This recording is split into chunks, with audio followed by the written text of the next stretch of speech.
It's mostly gonna, yeah, I was gonna do like an emo night kind of. There'll be some classic kind of, yeah, few metalcore. Obviously, I'll play some Bring Me. I'll put some of that in there. Stuff that people know. I want to kind of stuff that people can like sing along and have fun with and stuff. So yeah, just some like when I started doing it, I was just doing it for fun, really. I didn't really think it was going to be a job. Hmm. And yeah, it was when people started asking me if they could get stuff. That's kind of when the light bulb went off, and it was like, oh, like people actually want it. The demand was there before I even Hmm. started. So yeah, it kind of just made sense. It's one of those things like you can't do it unless you've got willing people to get tattooed. So I was just in a great place to do it, really. So I try not to like label the style too much. I always kind of just draw what I want to draw. I find when you start labeling it, then that's when people start picking it apart and saying, that's not like traditional, for example. My work's definitely very inspired by traditional, I would say like American, maybe even a little Hmm. bit of Japanese traditional, but like tried to put my own twist on it. And there's a lot of rules in different genres, and I prefer to just, yeah, just do what I want to do. If I think it'll work as a tattoo, then I'll tattoo it. It's insane, yeah. I mean, even when I'm tattooing in Sheffield, Hmm. having people in Sheffield who want their designs on my skin, it's blows my mind every day. It's a crazy job. And we're not changing the world or like saving lives, but I think it makes a difference. It makes people feel good about themselves, and I can kind of see how important it is for a lot of people when they're getting tattooed. So yeah, it's something that I don't take for granted. It's very cool. So the fact Okay. that people all over the world want stuff is even crazier. Like, I guess it's all the history of it. Like, tattooing originated from Hmm. the kind of traditional tattooing that we see today. A lot of it originated from a lot of the shops were run by like biker guys, biker gangs. Like Hmm. different biker clubs and stuff like that. And I guess they just listened to that kind of music. So they were the kind of people that were the show. They were heavily tattooed, and I think it probably just intertwined. Then like there were people at the shows playing in those bands, looking at the guys in the crowd and going, "Oh, they're cool. Like I want to get a tattoo." And I did. I mean, I did a good one the other day, which was a rubber duck Hmm. and Jack Sparrow Okay. from Pirates of the Caribbean, and it had like tattoos and like Bring Me the Horizon tattoos. Okay. And it was Quack Sparrow Uh-huh. because it was a duck. So that was pretty random.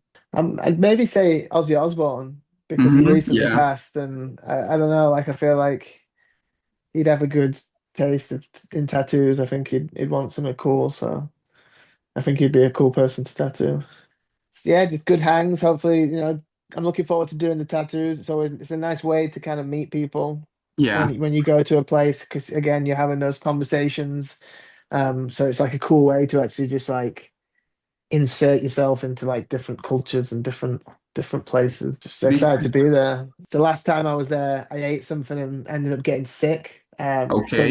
the whole time I was there, I was being sick the whole time, and it was just a blur. I don't remember even being Okay. there. Like so, Sheffield's a very nice place, but it's Hmm. it's it's quite a boring place to live. There's not a lot to do Hmm. here.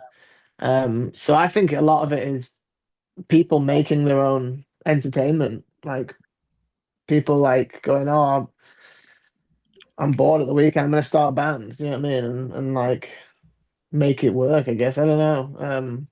Because there's a lot of good music come out of Sheffield. Yes. Um, I don't know. Maybe there's something in the water. I don't know.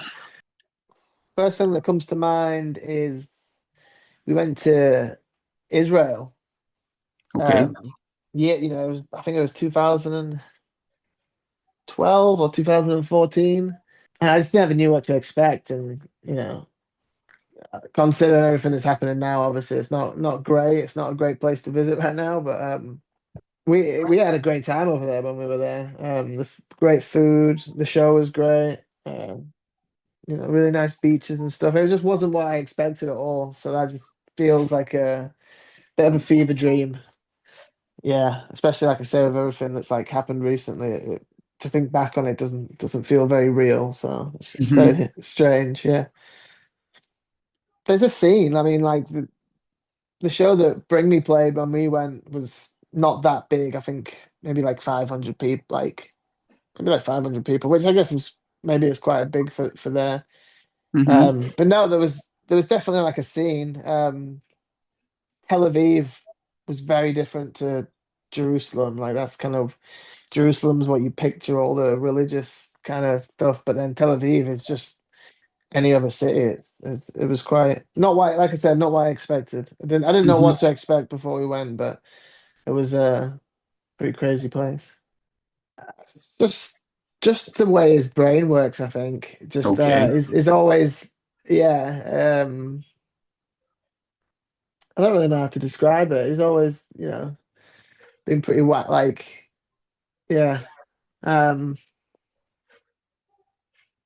yeah, I don't know. I don't even know how to describe that, but just the way his brain works. He's always known what he wanted and kind of known how to get it, if that makes sense, which is very different to me. But yeah, I'd Yeah. say that, yeah. That's a very good question. I don't really know how to answer that. I would just say um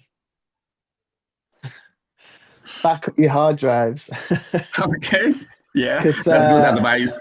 all my years of touring, like being a content, doing photo and video, yeah, I lost a lot of content. I lost a lot of videos and a lot of photos, which Hmm. would have been very cool to have now. So Yes.